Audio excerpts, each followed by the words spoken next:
to write the functions that we want to code. Okay? So as you can see here, it says a template is a general framework which we will complete with specifics. It's our starting point for implementation. So anytime you're about to write a function, this is the starting point. You don't have to use it, but this is the starting point that you can use to write your functions. So what do I mean by this? What is a template? Well, let's see.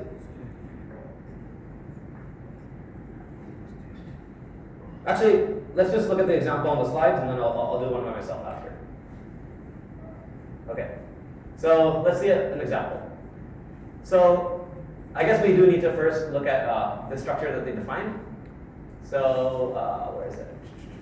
Okay. So the example they're going in the course notes is an example that uses MP3 structure. Okay. So what is an MP3 structure? An MP3 structure has a name, a title, a length, and the genre. So it's a song. This is our way to keep track of information about a song. Okay? So we can do define struct, MP3 info, as performer, title, length, genre. And then we say an MP3 info is make MP3 info with str nat symbol. This is what we've seen so far. We've already seen all this. They have requirements. I didn't have any requirements for my structures, but your structures can always have requirements. So this is an example, this is the structure they're using. Okay? So what is a template? A template is essentially going to be selecting all four of these selectors without doing anything to them. Now what does that mean? That sounds very confusing. Again, it's a starting point for your implementation. So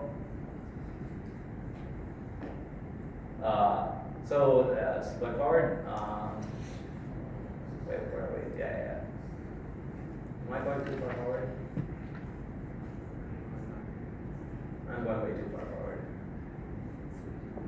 What slide was that? Did I get confused? Oh, no, here we are. Okay, yeah. So anyways, that's an MP3. Now, how would a template look like? So, the template for an MP3 info would look like this. And look what it's doing. It's doing nothing. It's not doing anything. This is just our way of saying this is everything that we can possibly do. This function, MP3 info template, anything you can ever do is going to be relevant to these four selector functions. So what is the template? All it is that it's our starting point for implementation. Okay? So let me give an example.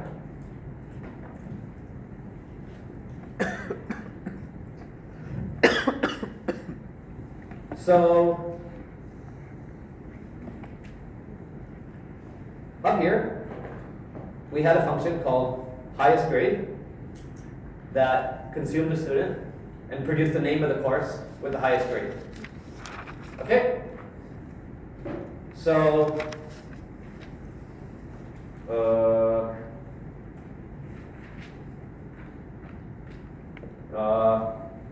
okay, it's actually better if I will give an example, but it's better if I go over their example first, just because there's another point that I want to make before I show you. There's another point that I need to make before I can show you the example with the one I'm doing. Okay, so I know it's a little confusing right now, but what you need to understand is this is our way of starting our code. And this will run on Dr. Acker. There, yeah? So I have a question for the template right here. So for the slide, so we can see that the first row is like starting with a 2 semicolon, right? 2 semicolons? Sure, yeah. Yeah. So like whatever, because in assignment 3 we have like the question to the first part is talking about like we need to provide a template for it. Yeah. So I was wondering like, so 2 semicolons, like we can see that from the first row, but do we for each row have to like start with 2 semicolons? Otherwise, I'm afraid there's a certain situation that if I don't put a 2 semicolon right there, then when I include this function right there, it's gonna detect an error. So the comments, the semicolons that you put, the Racket will never actually interfere, or it'll never actually care about what you put in the comments. The comments are. What I mean is like, do I have like, so I can see the first line right there, it started with a 2 10 second colon. Yeah.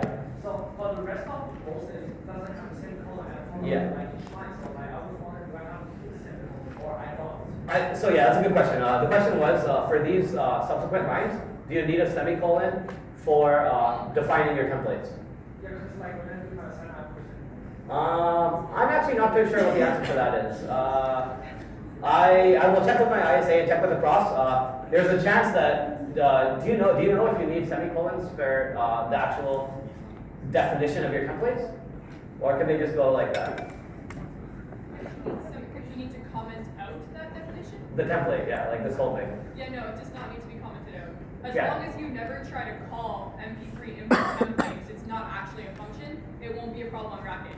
Which is why in lab we stress the need that you need to run your code before you send this assignment in, because if you have something commented weird in your template, it may not run the code and then. Okay, so just to reiterate what she said, so the question was, do we need to put this in comments when we're doing our assignments? And the answer is no. You don't need to put this in comments. You should just keep it like this when you're doing your assignments. However, the thing is, you can't call this function. And it makes sense. There's dots in the code. This function doesn't do anything. You can't call this function. Okay? All it is, it's a guideline. It's a guideline for us to start our code. Now, a lot of you guys might ask, why do we need templates? Why are they even useful in the first place?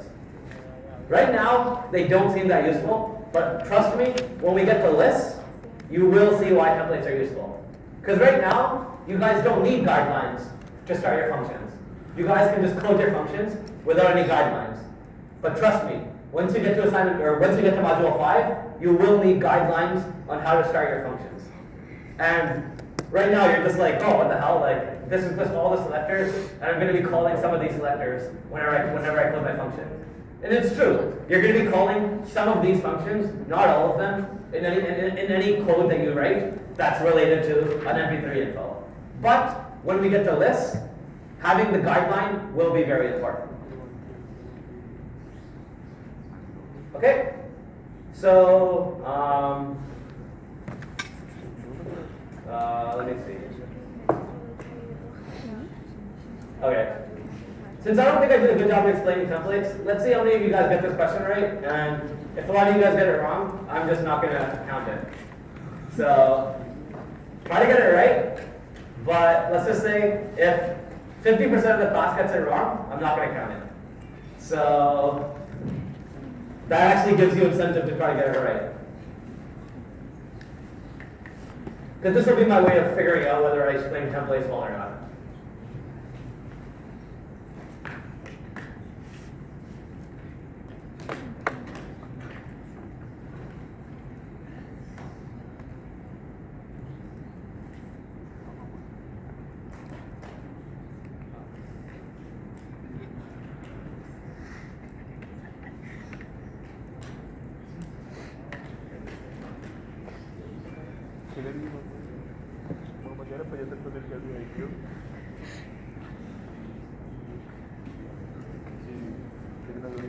Yeah. Does it matter like what our structure is to put in template? Yes. The code that you write that's inputted has to be related to the structure that you're talking about.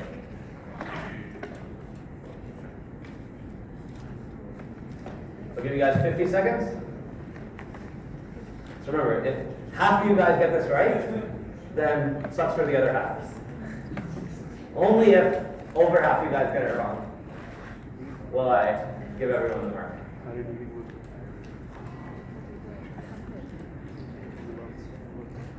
So once again, a template is just everything that the function can possibly do.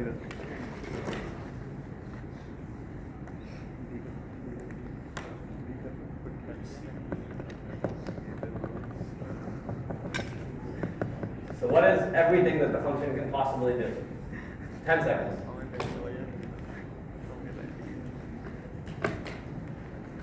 Four, three, two, one. Okay. Alright. Let's see. Okay, so the answer is D. Okay, perfect.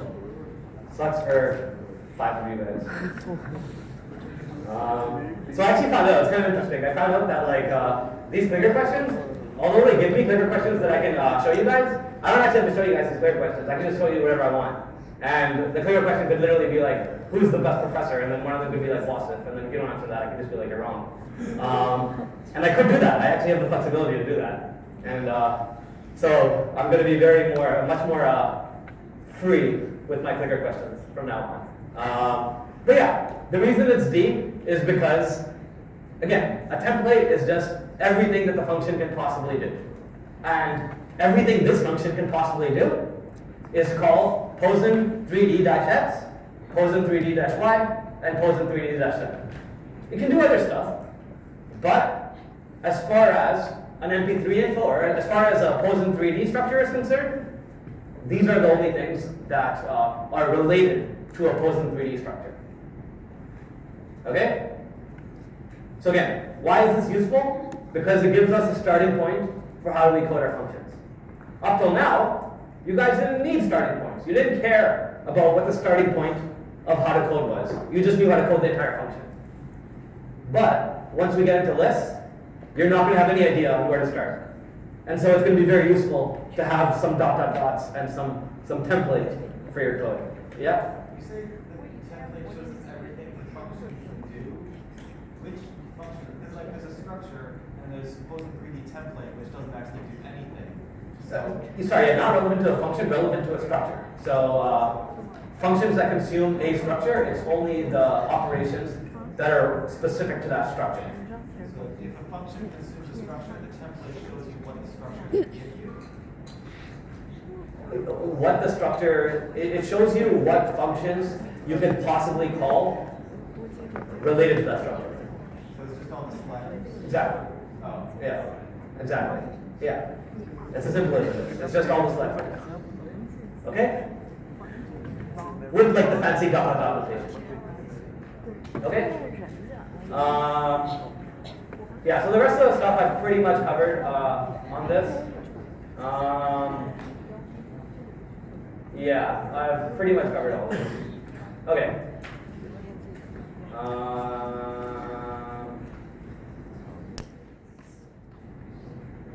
Yeah, you guys can do that. Okay, cool.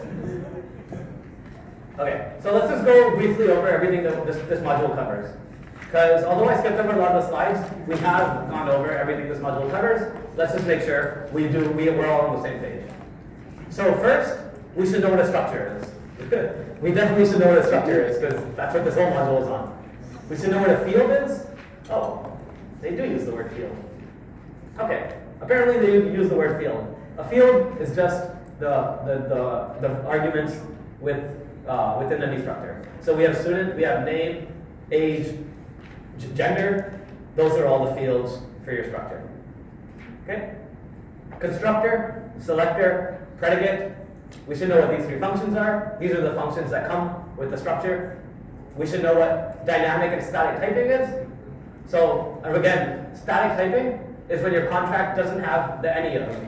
And dynamic typing is when you have the word any of in your contract. It just means that your input or output can be dynamic. It can be more than one type. Okay? We should know what a data definition is. We should know what a structure definition is. And we should know what a template is. So what's a data definition? It's the thing that you write in comments. It's like a student is a, and then make student. That whole thing is a data definition. A structure definition is when you do define struct, and then you have your code. That's a structure definition. And a template is when you have dots with all your selectors with dots. Okay?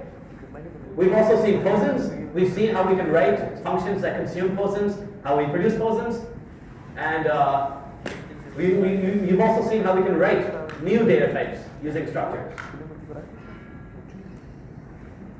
Okay?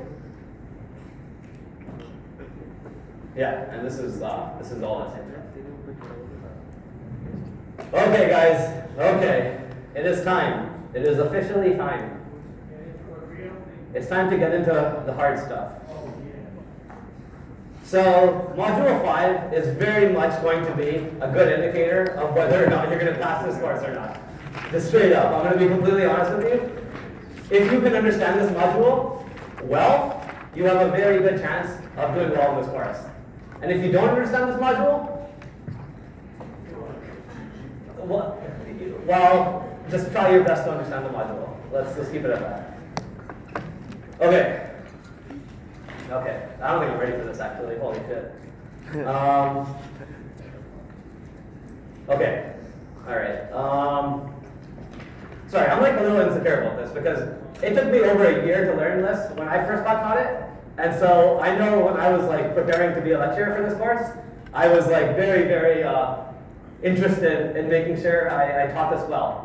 Because I know when I first got taught it, I didn't learn it all through 115, and then for 116, I didn't learn it my first time taking 116, and so I failed 116, and then only in my second try in 116 did I understand what recursion was.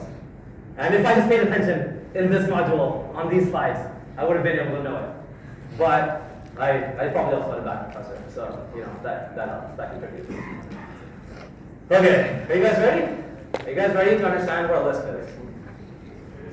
Honestly, I am not fully ready, so I'm gonna get it ready.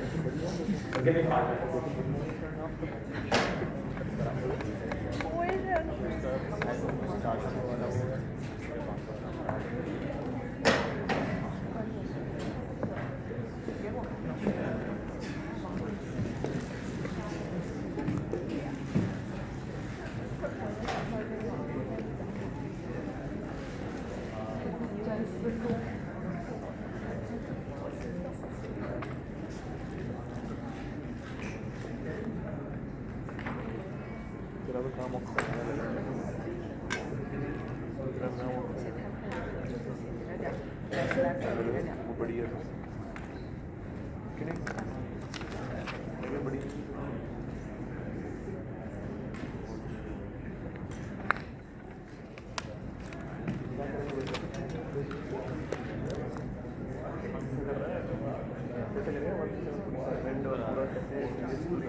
Oh man, I still don't know if I'm ready to be honest.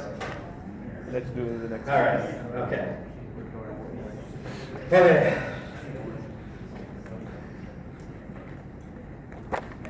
Okay. So, what is a list? Well, what do you guys know lists to be? Okay? Let's consider a list of numbers. Okay? Let's consider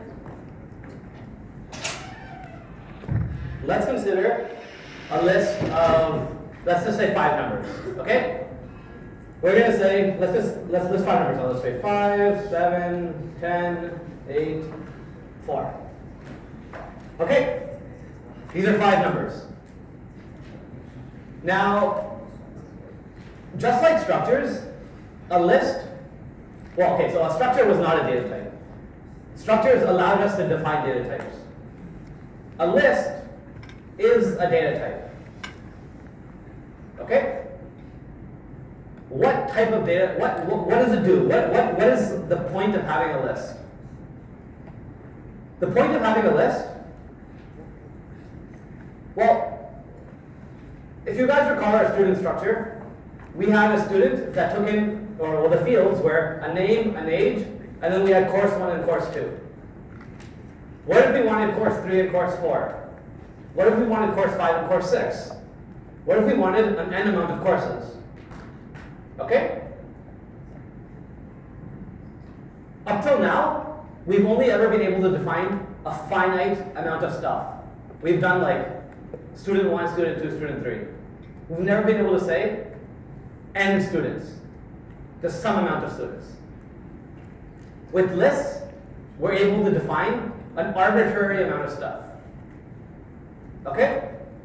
So we can define an arbitrary amount of numbers, we can define an arbitrary amount of strings, an arbitrary amount of students, an arbitrary amount of anything. Up till now, say if we had a function that consumed numbers. This function could only ever consume one number, two number, three numbers, four numbers. It could consume some finite amount of numbers. And anytime we wanted our function to consume another number, we have to add another parameter. And then if we wanted to consume another number, we had to add another parameter. But what if we wanted our function to consume 500 numbers? Would we want to have 500 parameters? No, that doesn't make sense. It doesn't make sense for our function to have 500 parameters if it wants to consume 500 numbers. So what we're going to do is we're going to have a list. Our list is our way to have any amount of data. So we can have 5,000 numbers. We can have 5,000 strings. We can have 5,000 students. We can have any amount of any type of data. Okay? So how do we define this formally? Well, I've shown you guys a list of 5 numbers here. Okay? How do we define this formally?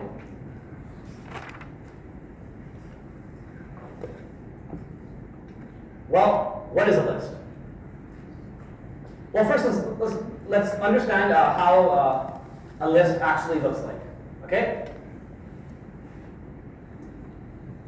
Actually, I don't want to describe it the way they do here, but let's look at this. A list is a recursive structure. And what does a recursive structure mean? I keep talking about recursion. What is a recursive structure? A recursive structure is when it's the same thing, but a smaller version of it. So a list of 3 numbers is a recursive structure. Why is it a recursive structure? Because a list of 3 numbers will always contain a list of 2 numbers. And a list of 2 numbers is also a recursive structure. Why is it a recursive structure? Because a list of 2 numbers will always contain a list of 1 number. And a list of 1 number will always contain a list of 0 numbers. Okay? So, what is recursion? What is the idea of recursion? The idea of recursion is you have some data type. And for this data type to be recursive, everything inside this data type also needs to be that same data type. Okay? So what does this mean?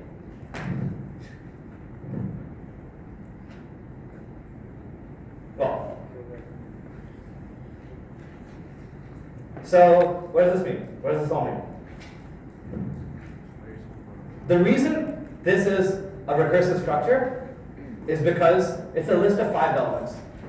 And this list of 5 elements contains a list of 4 elements, which contains a list of 3 elements, which contains a list of 2 elements, which contains a list of 1 element. Okay? And this also contains an empty list. Okay. So this is just a high-level overview. Let's formally define what this is. Okay? So remember before we said student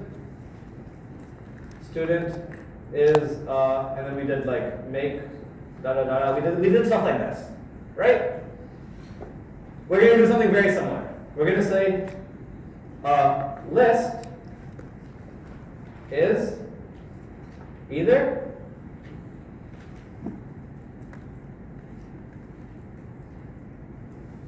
empty. Okay? Now before I continue, we first need to talk about what this empty is. This is very important. So, up till now, we haven't really seen empty in any other context besides a string. Numbers can't really be empty. There's no such thing as an empty number. You can have the number 0, which is kind of an empty number, but not really. But like, for example, we had strings, and this is an empty string. Right? This is a string of length 1.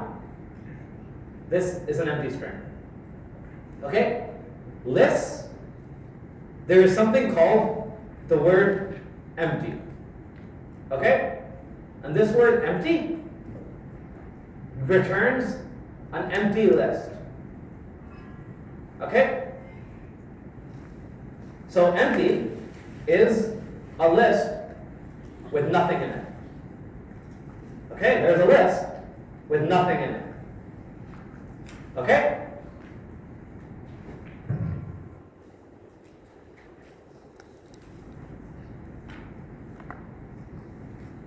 Okay, so a list is either empty, there's nothing in it, or, and this is, what I'm about to write here, this line, is the hardest line to understand.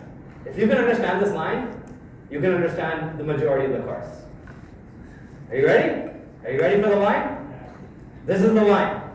If you can understand this line, you can understand the majority of the course. Alright, good luck. It's either empty or it's cons A, B, where A is anything and B is a list.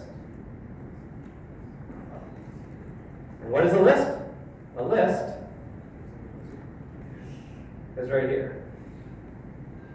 Okay, let's all walk through this together. A list is either empty or it's cons A, B, where B is a list.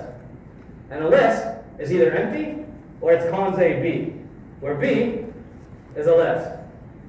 And then a list is either empty or cons A, B, where B is a list. Are we starting to see where this is getting confusing? Why this is complicated? What is a list? A list is either empty or it's something. It could be numbers, it could be strings, it could be whatever. It's something A followed by more of the same thing. Okay? So it's something followed by more of the same thing. Okay? So let's try to define this list up here. So if we have 5, 7, 10, 8, 4, how do we define this list in scheme? Well, let's ask ourselves the question: is this empty? No. There's a bunch of numbers here. Okay? So this list is not empty. So it's cons. So it's cons A, which is anything. So we'll say 5. Okay? We're going to add the first thing to the list. Cons 5, and then B. B is a list. B is specifically this entire list. Okay? So B is not empty. B is this thing. It's cons. A is anything. It's 7. Cons 7, and then B is a list. What is a list? It's this whole thing again. But now it's not this whole thing, it's this whole thing. Okay? So it's cons 10. And we'll explain what cons is. I haven't really described what cons is yet. We'll describe it in a second. Cons 10 to B, which is this thing. So it's cons 8, and then cons 4, and then what's after here? Not another non-empty list. The thing after here is the empty list.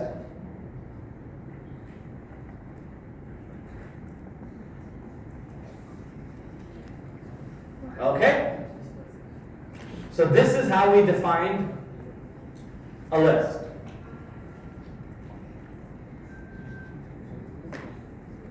That definition, a list is either empty or it's cons A, B. That is the most important part, in my opinion, of this whole course. If there's one line in this course that is very critical to understand, it is that line up there. A list is either empty or it's cons A, B, where B is a list. And A can be anything. Okay? This is very, very, very important. Not only in this course, in CS 116, and pretty much all CS you do from now on, will definitely use recursion. And yes, all your assignments from now on are all going to be only about recursion.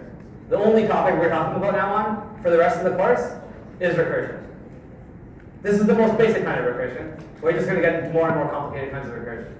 Okay? So we need to make sure we understand what this recursion is, what this basic recursion is. Okay. So, a recursive definition has self-referential cases. So this is when you have a definition, where in the definition, you have a reference to yourself. And we saw this. A list is either empty, or it's cons A, B, where B is a list. Okay? So a list is either empty, or it's the rest of the list. Who here is familiar with the Fibonacci sequence, by the way? Put your hand up if you know what the Fibonacci sequence is. Okay, so a very common example of a recursive function is the Fibonacci sequence. Okay? Why? Because fib of n equals, what does it equal? Equals 1 if n equals 0 or 1. And it equals fib of n minus 1 plus fib of n minus 2 otherwise. Okay? So this is a recursive function. Why is it a recursive function? Because you pass in n, and to get the answer of what f of n is, you need to call f of n minus 1. And to get the answer of what f of n minus 1 is, you need to call f of n minus 2.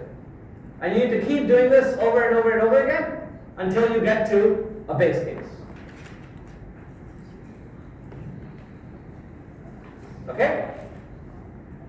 That was just an example. I just wanted to show you guys what a recursive function looks like. And I think Fibonacci is the only example you've seen in all your classes. Okay? So, a list is either the empty list or the rest of the list. Right? And we saw this. We saw that a list is either,